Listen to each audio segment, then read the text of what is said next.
मोक्ष विप्राय, मोक्ष को प्राप्त हो जाएगा, मोक्ष का अधिकारी बन जाएगा, मुक्ति का अधिकारी हो जाएगा। क्या बताया मैंने?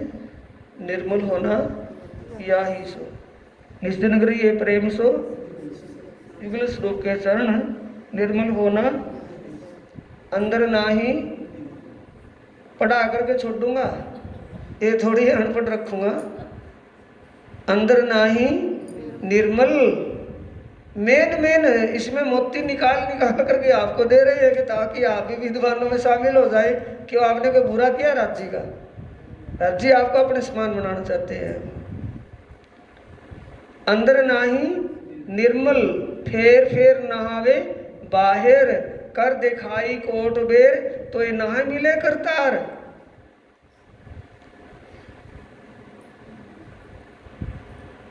अंदर नाही निर्मल, फेर फेर नहाए बाहर, कर दिखाई कोट बेर, तो ये नाही मिले करतार, नहीं मिलने का।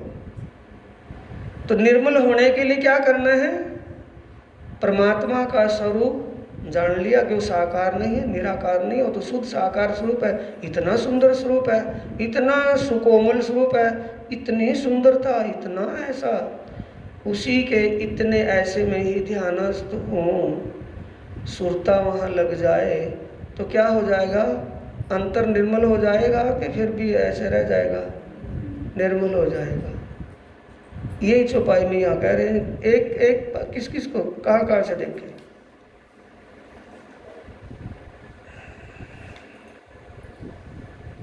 साथ जी साफ हुए बिना अखंड में क्यों पहुंचत? किसको कह रहे हैं? पड़ोसियों को के साथ को? साथ जी साफ हुए बिना अखंड में क्यों पहुंचत? चेत सको सो चेतियो, पुकार कहे श्री महामत। कि भाई समझ सको तो समझ लो, परम धाम में साफ हुए बिना नहीं जाया जाएगा। साफ कैसे होंगे? तरीका बताया है ना।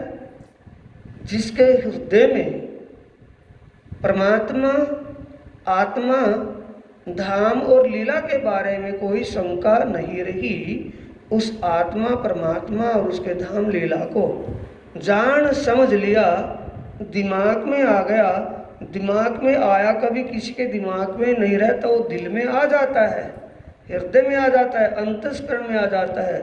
तो अंतस्करण जब दिल आज अंतस्करण में आ जाएगा तो हमारा अंतस्करण क्या हो गया? साफ। या कोई शंका रह गई कि परमात्मा तो निराकार बताए थे, परमात्मा तो साकार कहते, परमात्मा साकार है।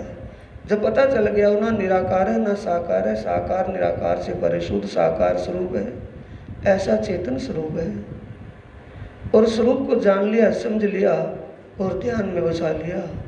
ध्यान में बसाते वक्त ध्यान में गड़बड़ होने लगी, ध्यान लगाते हैं उसका और ध्यान चला जाता है कहीं और। ध्यान लगाते हैं उस स्वरूप, शोभा और लीला में, ध्यान में कुछ कुछ आने लगता है। तो कुछ कुछ आने क्यों आता है? क्योंकि हमारा आहार, बोलो बोलो, हमारा आहार शुद्ध नहीं है, इसलिए हमारे विचार भी शुद्ध नहीं है। विचार तो वही आएंगे ना, जैसा खाएंगे अन्न वैसा होएगा मन, वही हमारी स्मृति बनती चली जाएगी। जब विचार हमारा अंतस्करण शुद्ध हो जाएगा, उस अंतस्करण शुद्ध होने से क्या हो जाएगा? स्मृति हमारी ध्रुव हो जाएगी, यानी हमारा ध्यान जमने लगेगा, लगने लगेगा, हटाए से हटेगा वैसे नहीं हटेगा। ध्यान में जो ध्यान किया है वही ध्यान में रहेगा, दूसरा ध्यान में नहीं आएगा। एक इससे आएगा, अपने जीव पर कंट्रोल करेंगे, अपने मन पर कंट्रोल करेंगे, तब आएगा। कब आएगा?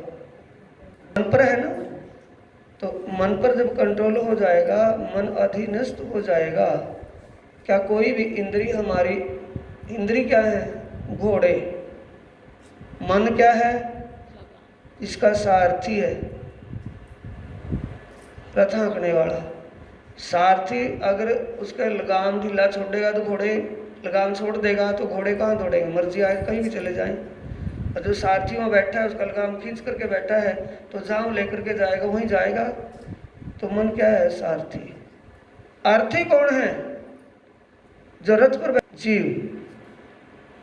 तो जो घोड़े जहाँ चले जाए, अगर वो खड्डों में लेकर के चले जाए रथ को, गड्ढे में चले जाए, तो अर्थी कहाँ जाएगा? जो रथ पर बैठा है गड्ढे में जाएगा या कहीं और जाएगा? तो किसको कंट्रोल करना? अर्थी को, सारथी को सावधान करना है मन को। मन सावधान हो गया तो घोड़े, इंद्रियां क्या है? घोड़े। ये इंद्रियां अपने भक्षण में जाएंगी कि रुक जाएंगी? रुक जाएंगी। ये सब कुछ इसी पर अधीन है सुंदर साथ जी। योग का योग साधना सब मन के ऊपर आधारित है। मन को अगर ढील देंगे तो योग साधना कहने से कभी नहीं होगी।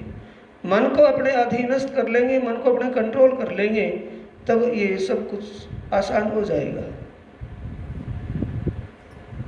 अगर 36 प्रकार का भोजन, जिस बेचारे किसी ऐसे अभागे ने, ये उसको सौभाग्य समझो कि जिसने 36 प्रकार का भोजन आंखों से देखा ही ना हो, अब तक उसको एक समय पेट भर भी ना मिलता हो, एक ही समय मिलता हो, तो उसका परहेज खोया हुआ है कि उसको करना पड़ेगा? 36 प्रकार के भोजन का परहेज उसको करना पड़ेगा कि आप ही हो रहा है पहले ही, क्योंकि 36 प्रकार का भोजन देखने को भी नहीं मिलता, खाना तो परे की बात। तो कहाँ जाएगा उसका मन? रूखे सूखे में अटका हुआ है।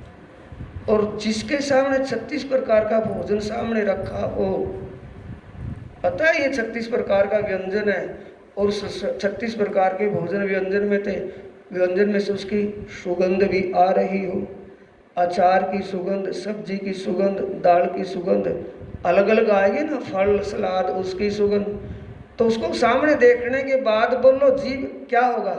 पानी मेरा ठाकुर यही करते थे, कुछ और करते थे।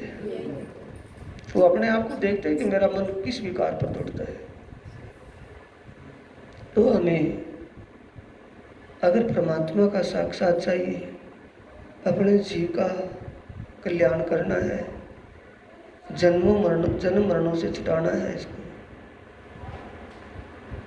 आत्मा को जागृत करना है, तो उसके लिए हमें सबसे पहले आहार और फिर क्रिया, ध्यान। ध्यान में निष्फल होंगे तो आहार के कारण होंगे, वैसे निष्फल नहीं होंगे। ये सुंदर साथ जी, मैं योग दर्शन से पढ़ करके नहीं, अपने प्रैक्टिकल से आपको बता रहा हूं। आप अभी मेरे साथ कोशिश करते हो कि महाराज जी भोजन ले लो, और मैं आपको कहता हूँ कि नहीं अभी मुझे भूख नहीं है। आप क्या सोचते हो कि महाराज जी वैसे कह रहे हो, भूख तो लगती होगी। क्योंकि जैसे ध्यान की अवस्था में जो मेरी दिनचर्या बनी हुई थी, अभी मैं नियमित रूप से उसी पर रहूँगा, क्योंकि अभी मुझे ध्यान में फिर बैठना है। अगर मैं अपना नियम दिनचर्या तोड़ लूँगा तो फिर क्या होगा? फिर दोबारा से फिर नए सिरे से करना होगा। तो एक दिनचर्या, एक आदत और स्वभाव को उसी में कंट्रोल रखना है जहाँ तक इसकी जरूरत है। ध्यान के समय में क्या जरूरत है? अभी तो बोला है सात्विकता की, शुद्ध सात्विकता की। और शुद्ध सात्विकता को बनाए रखने से काम चलेगा कि कभी अब तो ध्यान में बैठे थे शुद्ध सात्विकता में थे, फिर अपना ऐरा गहरा सब भी खाना, वो बख्शी कुछ दिन करने के बाद आप छोड़ दोगे कि नहीं कुछ होता नहीं, होगा जरूर, लेकिन उसका परहेज करना पड़ेगा। उसके लिए हमें साधना करनी होगी। जब साधना सिद्ध हो जाएगी, फिर कैसा हो जाएगा आपका जीवन?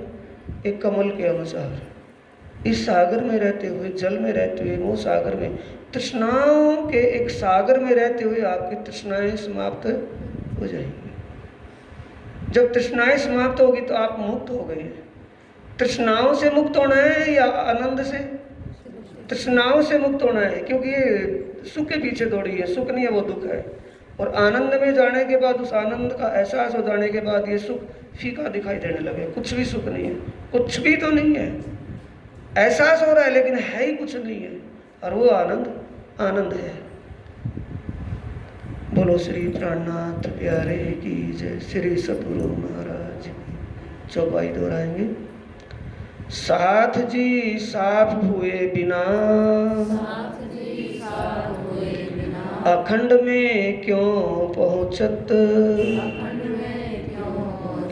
चेत सको सो चेतियो, पुकार कहे श्री महामत, पुकार कहे श्री महामत, पुकार कहे श्री महामत।